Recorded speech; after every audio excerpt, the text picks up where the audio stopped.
Welcome students in the chemistry class. We are studying carbon and its compounds. Now we know about the alkane, alkene and alkyne. This is the general formula CnH2n plus 2 for the alkane, CnH2n for alkene, CnH2n minus 2 it is for the alkyne. Gradually there is decrease of the two hydrogen atom. First alkane is the CH4 with the one carbon atom, and we know with the one carbon atom we do not have any alkene and alkyne. The second one is C2H6. Here the first compound of the alkene family we are having, which is C2H4, and the first compound here we are having C2H2. The third compound here we are having C3H8. Here you are having C3H6. Here you are having C3H4. The fourth compound we are having C4H10. Here we are having C4H8. अब आप लगातार देख रहे हैं, जो मैंने कहा था दो हाइड्रोजन का डिफरेंस है। यहाँ देखिए 6 थे, यहाँ 4 थे, 2 रह गए, 8 6 4 10 8 4। चलिए एक कंपाउंड से हम आपको और इंट्रोड्यूस करा देते हैं, C5H12, C5H10 और यहाँ पर C5H8। ये जो पहला कंपाउंड था इसको आप जानते हैं मीथेन के नाम से। दूसरा कंपाउंड हमारा है उसको हम कहते हैं इथेन। तीसरा कंपाउंड हमारा यहाँ पर है प्रोपेन। चौथा कंपाउंड ये हमारे पास में है, इसको हम कहते हैं ब्यूटेन, और ये हमारा हो जाता है पेंटेन। यहाँ पे कंपाउंड है नहीं हमारे पास में, ये कहलाता है इथीन और ये कहलाता है इथाइन। इसको हम लोग कहते हैं प्रोपीन, इसको कहते हैं प्रोपीन, और ये बन गया propyne. This is butene, butyne, pentene और पेंटाइन। अब यहाँ पर एक खास बात जो आपको दिखाई दे रही होगी कि मैंने आपको बताया कि नाम कैसे लिखा जाता है। ये देखिए, इसमें ये प्रीफिक्स कॉमन है। ये क्या है? प्रीफिक्स कॉमन है। ब्यूट, पेंट, ये प्रीफिक्स कॉमन थे। यहां पर जैसे एल्केन से एल्कीन और एल्काइन हम जा रहे हैं, prefix same number of carbon के लिए हम यहां पर देख रहे हैं, हमने इथे ही लिखेंगे, ETH ही हम लिखेंगे जब 2 नंबर का कार्बन हमारे पास में यहाँ पर कंपाउंड बना रहा है। हाइड्रोकार्बन में C2H6 जो कि सैचुरेटेड हाइड्रोकार्बन है, और ये दोनों अनसैचुरेटेड हाइड्रोकार्बन थे। एक डिफरेंस आपको और यहाँ पर दिखाई देगा, C2H6 और C3H8 में कितने कार्बन और हाइड्रोजन का डिफरेंस है। यहां से यहां तक देखिए, एक कार्बन इंक्रीज किया, हाइड्रोजन कितने बढ़े? 2। कितना डिफरेंस आया? CH2। यहां से कितने कार्बन बढ़े? 1। हाइड्रोजन कितने बढ़े? CH2। तो जैसे जैसे हम नीचे जाते हैं CS2 क्या कहते हैं, जो है यहाँ पर इन दोनों के बीच में आप डिफरेंस देखिए, इन दोनों के बीच में डिफरेंस देखिए, इन दोनों के बीच में डिफरेंस देखिए, और किसी भी दो सब्सिक्वेंट अगर कंपाउंड के बीच में डिफरेंस देखेंगे तो आपको CS2 का डिफरेंस ही मिलेगा अपने ग्रुप के अंदर, अपने ग्रुप के अंदर, ठीक है। CS2 का डिफरेंस आ रहा है या CS2 से ये इंक्रीज कर रहे हैं कंपाउंड। तो ये हो गया हमारा एल्केन एल्कीन एल्काइन के बारे में एक summary. Now students, we will see the chains, branches and rings in the hydrocarbons, as we have studied that the carbon has the property of catenation. So, and the other thing is the tetravalency, which is responsible for the large number of the organic compounds we have today. In these compounds, we are having the compounds where some compounds we see linear or the straight chain compound,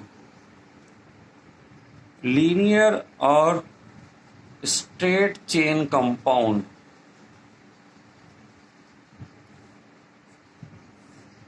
हमने अभी तक जितने भी compounds आपको बताए हैं alkane alkene alkyne में, if I talk about simply 1 2 3 4 5 इस तरह से हम कंपाउंड लिख रहे हैं, तो यहाँ पर ये दिख रहा है कि सीधी चेन है और ये जो बॉन्ड्स हैं हाइड्रोजन यहाँ पर इसके साथ में अटैच है।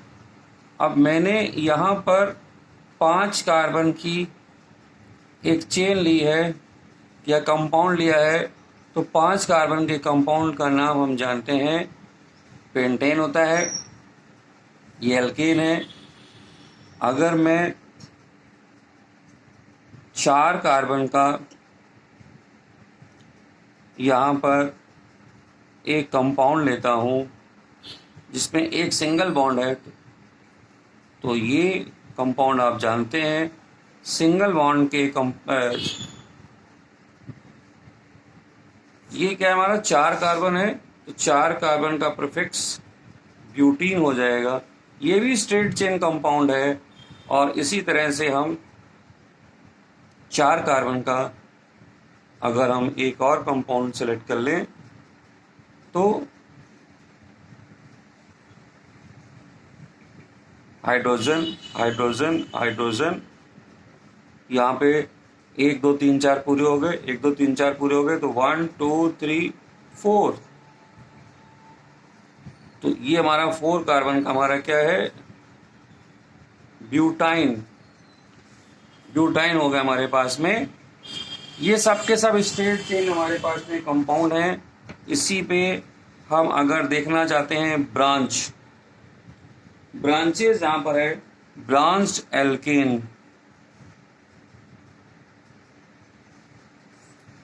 ब्रांचिंग ऐसा नहीं कि हमको एल्कीन या एल्काइन में नहीं मिलेगी, ब्रांचिंग हम यहाँ पर और भी जगह देख सकते हैं। अभी हम एल्केन की बात करेंगे केवल यहाँ पर जो ब्रांचिंग है। ये जो पेंटेन आपने देखा था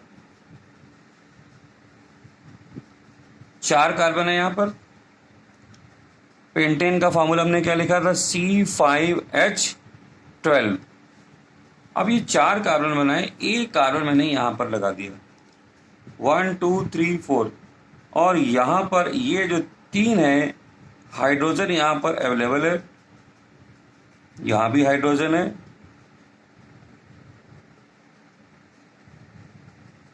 बॉन्ड पूरा करने के लिए 4 बॉन्ड हमको इसका कार्बन का ऑक्टेट पूरा करने के लिए 4 बॉन्ड हम दिखाते हैं यहाँ पर। अब देखिए यहाँ पर ब्रांच का मतलब ये स्ट्रेट चेन आ रही थी, ये दूसरे कार्बन के ऊपर एक CH3 अलग से अटैच हो गया, इसको बोलते हैं ब्रांचिंग करना। ब्रांचिंग में और स्ट्रेट चेन में फर्क क्या हुआ कि ये सीधी चेन जा रही थी यहाँ नंबर 2 से, ये यहाँ अटैच नहीं करेंगे।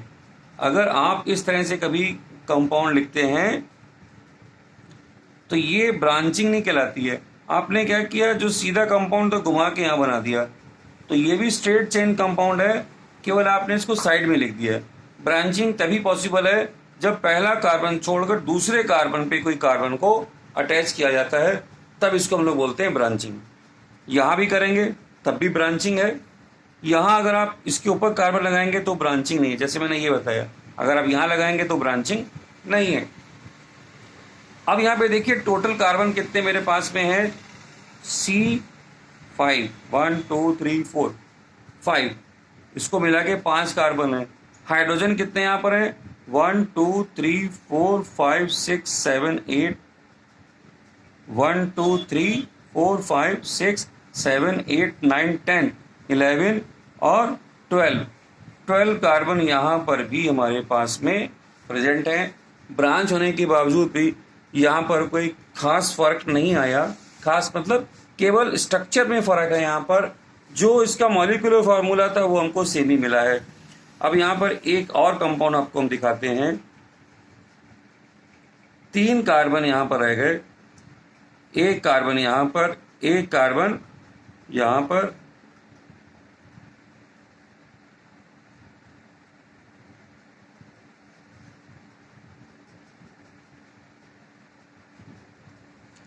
तीन कार्बन यहाँ पर। जो नंबर 2 कार्बन है इसके साथ में 1 कार्बन मैंने यहाँ डाल दिया, 1 कार्बन यहाँ अटैच कर दिया, तो ये भी ब्रांच का ही एक दूसरा फॉर्म है। यहाँ पर कार्बन कितने हमारे पास में, 5, और टोटल हाइड्रोजन यहाँ हम जब काउंट करेंगे वो भी 12 ही है हमारे पास में। 3 यहाँ पर और 3 यहाँ भी जाएंगे, 3 और 3 6, 3 9 और 3 12। तो यहाँ पर हमने देखा ब्रांचिंग आने के बाद में खास तौर से जो एल्केन की हम ब्रांचिंग कर रहे हैं, यहाँ पर जो स्ट्रक्चर है वो चेंज हो रहा है, लेकिन जो मॉलिक्यूलर फार्मूला इसमें कोई डिफरेंस नहीं है। स्टूडेंट्स, तो हमने 2 तरह के यहाँ पर अभी देख लिया एल्केन्स में, स्ट्रेट चेन और ब्रांच चेन हमको यहाँ पर कंपाउंड मिल गए। एक कैटेगरी यहाँ पर और आती है हमारे पास में साइक्लिक कंपाउंड्स। अब हम देखेंगे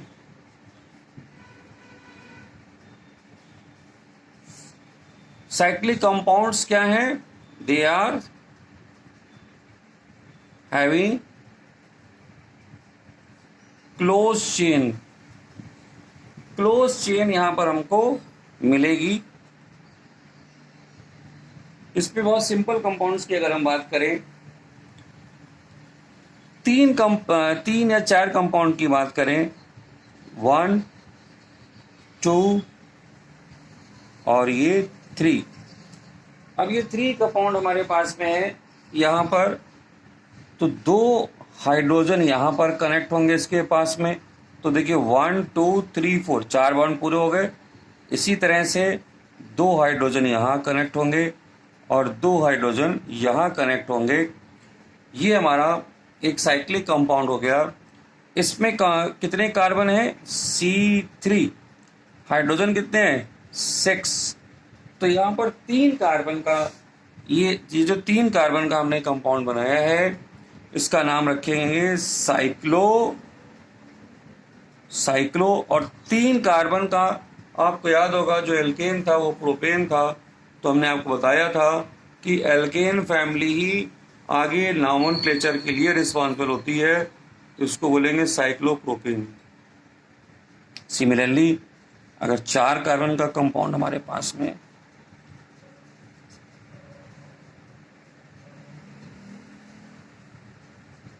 इस तरह से 4 कार्बन हमने यहाँ पर कनेक्ट कर दिए, हाइड्रोजन हाइड्रोजन हाइड्रोजन, तो ये हो गया C4H8, ये हो गया साइक्लोब्यूटेन। अब यहाँ पर देखिए ये जो हमारे पास में कंपाउंड्स हैं, ये कैसे कंपाउंड हैं, ये सैचुरेटेड कंपाउंड हैं। ये सैचुरेटेड कंपाउंड्स हैं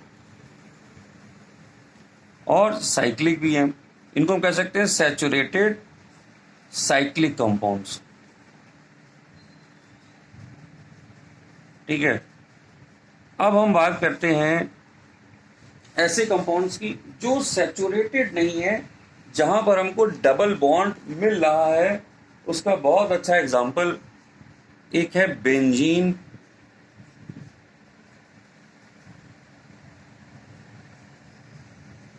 इसका स्ट्रक्चर बनने का तरीका खास है। यहाँ पर एक डबल बॉन्ड, फिर एक छोड़ के फिर डबल बॉन्ड, फिर एक छोड़ के फिर double bond, hydrogen hydrogen hydrogen, इसको 6 कार्बन है, 6 हाइड्रोजन है, इसको हम लोग कहते हैं बेंजीन। और ये साइक्लिक कंपाउंड है और ये अनसैचुरेटेड साइक्लिक कंपाउंड है। ठीक है,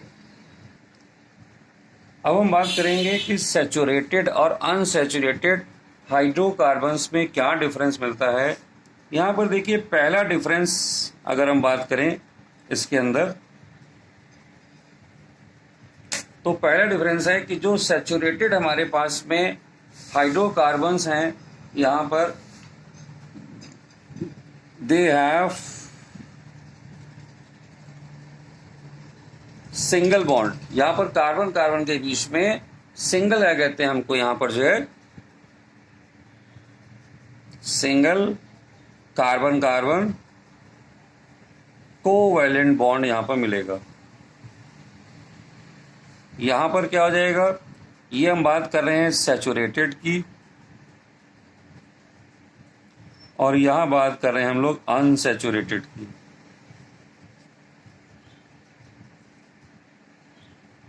they have double carbon carbon bond and triple carbon carbon bond. तो ये बॉन्ड का एक डिफरेंस है। दूसरा, जो सैचुरेटेड हाइड्रोकार्बन्स हैं ये सिंगल बॉन्ड रखते हैं, दे आर लेस रिएक्टिव, क्योंकि कार्बन की ऑक्टेट पूरा है, सारे बॉन्ड्स कंप्लीट हैं, तो जब ऑक्टेट पूरा है सब कुछ, तो जल्दी ये रिएक्शन नहीं करते हैं सैचुरेटेड हाइड्रोकार्बन्स।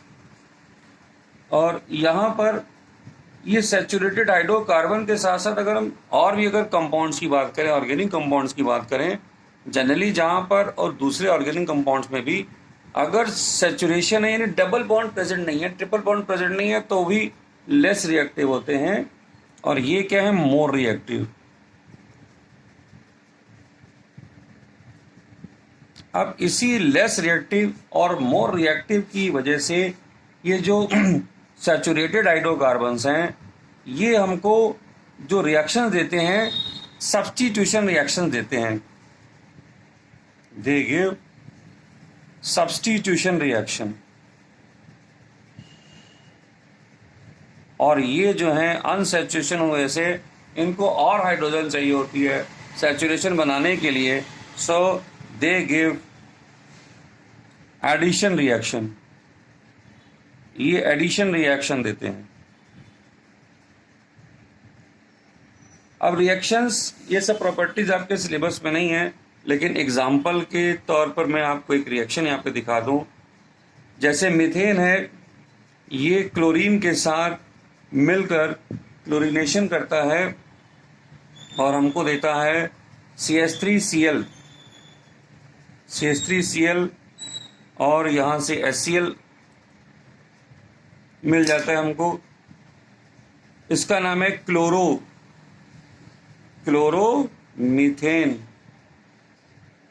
क्लोरीन के से लगने से इसका नाम हो गया क्लोरोमीथेन।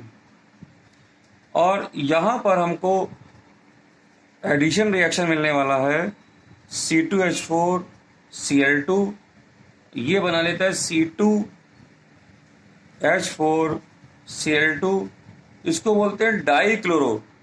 ये हो गया हमारा डाई क्लोरो। यहाँ पर जो है, क्योंकि कार्बन हमारे पास में कितने हैं, 2, यहाँ पे कार्बन कितने थे, 1 थे, तो एक कार्बन से इसका नाम था मीथेन था, ये हो गया डाई क्लोरो इथेन। तो ये बेसिक डिफरेंस है।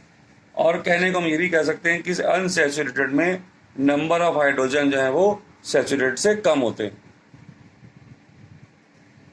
आइए आपको अब एक और प्रॉपर्टी कार्बन से इंट्रोड्यूस कराते हैं जिसको हम बोलते हैं आइसोमेरिज्म। ये एक ऐसी प्रॉपर्टी है जहां पर ऐसे हमारे पास में कंपाउंड्स हैं जिनके मॉलिक्यूलर फार्मूले तो सेम हैं लेकिन उनके स्ट्रक्चर फार्मूले अलग हो जाते हैं। तो इसको हम लोग ऐसे अगर इसको डिफाइन करना हो तो हम कहते हैं टू और मोर organic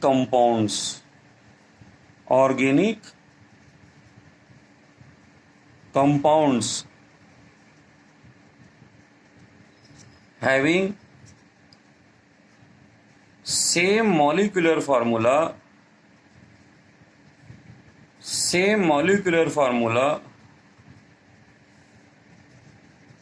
but different structural formula are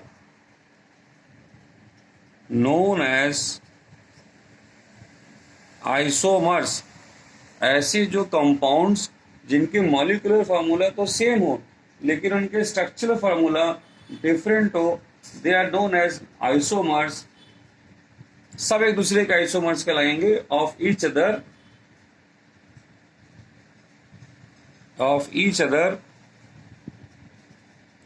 and this phenomenon is known as isomerism। तो यहां से भी हम देखेंगे कि कुछ नए कंपाउंड्स, देखिए स्ट्रक्चर डिफरेंस हुआ, कंपाउंड अलग हो गया, ठीक है। अब हम यहां पर स्टडी करने जा रहे हैं ब्यूटेन को। देखिए हम लोग स्टडी करते हैं। ब्यूटेन का फॉर्मूला क्या था? C4H10। अब आप ब्यूटेन को अगर लिखना चाहें तो कैसे लिख सकते हैं? स्ट्रेट चेन कंपाउंड हमारे पास में है,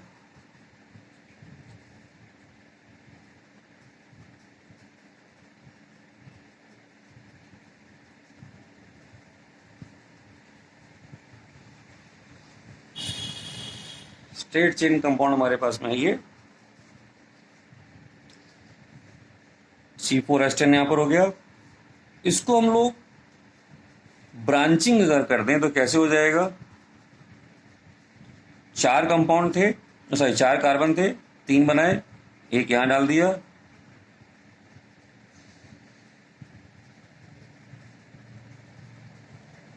एज यूजुअल हाइड्रोजन यहां पे लगा दिए हमने। इसको बोलते हैं हम लोग नॉर्मल ब्यूटेन। स्ट्रेट चेन है नॉर्मल ब्यूटेन, और इसको बोलते हैं आइसोब्यूटेन। आइसो का क्या मतलब होता है इसको समझ लीजिए। आइसो का मतलब ये होता है जब एक कार्बन एटम कहीं पर भी, मैं इसकी बात कर रहा हूं, एक कार्बन एटम जब 3 तरफ से कार्बन एटम से घिरा हो तो उस कार्बन को हम लोग बोलते हैं आइसो कार्बन। ये जो मैंने डॉट लगाई है ये 3 तरफ से, देखिए 1 2 3 कार्बन, इसलिए इसका नाम पड़ गया आइसोब्यूटेन। अभी आगे देखिए हम एक आइसोमर और आइसोमर, यहाँ पर कितने हो गए? नंबर ऑफ आइसोमर अगर हम देखें यहाँ पर तो कितने मिले? 2 आइसोमर मिले हमको ब्यूटेन के। हमने देखा कि ब्यूटेन में 2 आइसोमर मिले थे। अब एक हमने कंपाउंड और सेलेक्ट किया है पेंटीन। पेंटीन में फार्मूला C5H12। तो देखिए 1 2 3 4 5। अभी हम हाइड्रोजन नहीं बनाएंगे, अंडरस्टूड है कि वहां पर हाइड्रोजन है। 4 कार्बन ये हो गए, एक कार्बन आ गया ब्रांच में यहां पर। फिर इसके बाद में